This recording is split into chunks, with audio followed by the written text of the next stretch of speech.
Good morning! Ito po yung aking bagong kagagawang sabon ngayon.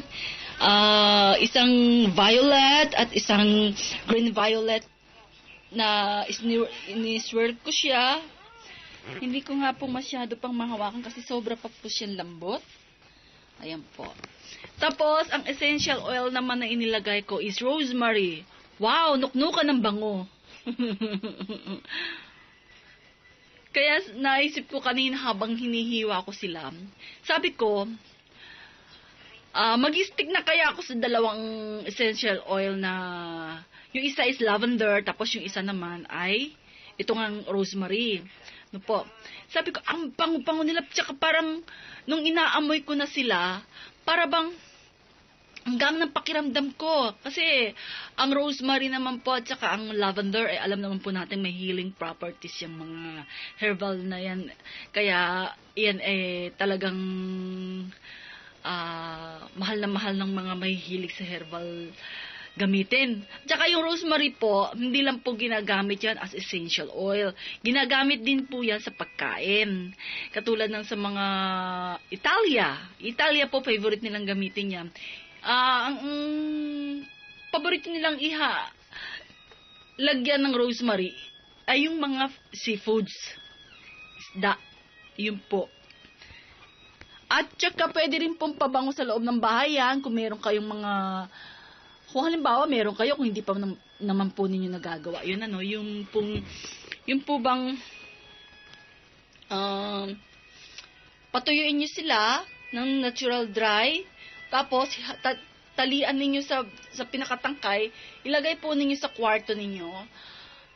Napakabango na ng buong kwarto ninyong yun. Lalo na kapag meron kayong air condition o gumagamit kayo ng electric fan, ayun po. Mga ngalinga sa rosemary. Ako nga po meron ako ng mga 3 pirasong tanim ng lavender dyan. Pag iyon po ay namulaklak na, isa-isahin ko na po silang pipitasin. Pagkatapos, patutuyuin ko sila ng natural. Pagkatapos, pagtuyo na po sila, isa-isa ko silang tatanggalin mismo doon sa pinakatangkay nila.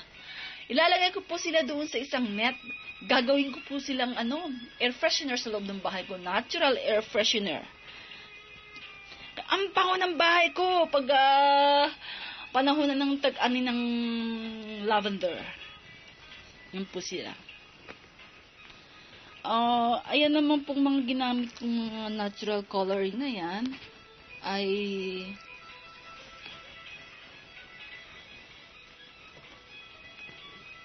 kaling isang green at isang violet. Itong green po yan, iyan po yung ginagawang parang kumbaga sa Pilipinas, dahong Maria. Kahawig po niya ang dahong Maria. Yung dahong Maria sa aking pag-aaral, pag-search, meron po siyang natural whitening pala. Kasi nung araw sa Japan, ang mga tao, ang mga babae, wala naman silang masyadong ginagamit ng mga kung ano-anong ekang kumpara ngayon, pero pagkaganda ng balat nila. Kasi puro natural. Tapos isa po sa mga ginagamit nila ay itong dahon ng Maria, kumbaga tawagin sa Pilipinas dahon ng Maria. Nga po. Pagkatapos, inilalagay po nila yung sa bathtub nila, tsaka sila maglulubdob doon. Kaya ang balat nila, natural na maputi naman na sila, matinis. Ang ginagamit po nila. Tsaka ginagamit din po nila yan sa mga pagkain. May tinatawag po sila rito, para kumbaga sa Pilipinas, palitaw. Kaya nga lang, hahaluan nila ng dahon ng Maria. Yung batang dahon ng Maria pa, ha? Tapos, i-steam nila yon, ihahalo nila yon sa pinakamalagkit na bigas. I-steam muna nila yung malagkit na bigas. Pagkatapos, parang palitaw style po ang pagkakagawa. Ihahalo lang po nila yung in-steam na dahon ng Maria, yung sariwa, yung pinakabata, doon sa pinakapalitaw. Pagkatapos, ayun nga, masarap na. Isasawsaw nila sa asukal, meron namang mga dried soybeans na dinurog, yung pinowdered, ayun.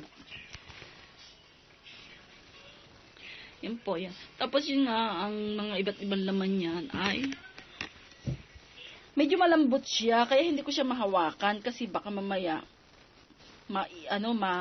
mapersa ko kasi nga baka dumulas, mapersa ko ang paghawak. Mapipit siya, sayang naman. Kasi maganda po talaga ang mga inilaman ko. Hindi ko po sasabihin dito. Maganda po siya. Habang tumatagal nga sa paggagawa ko ng sabon, sa akin ha, gumaganda ang mga sabon ko. Proud na proud po ako.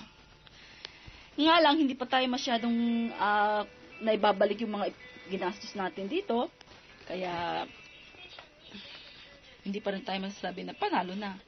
Pero, alam ko, naniniwala ako sa sarili ko, kapag marami na ang tumangkilik ng aking mga ginagawang sabon, magugustuhan nila talaga yan, hahanap-hanapin nila. Yan po.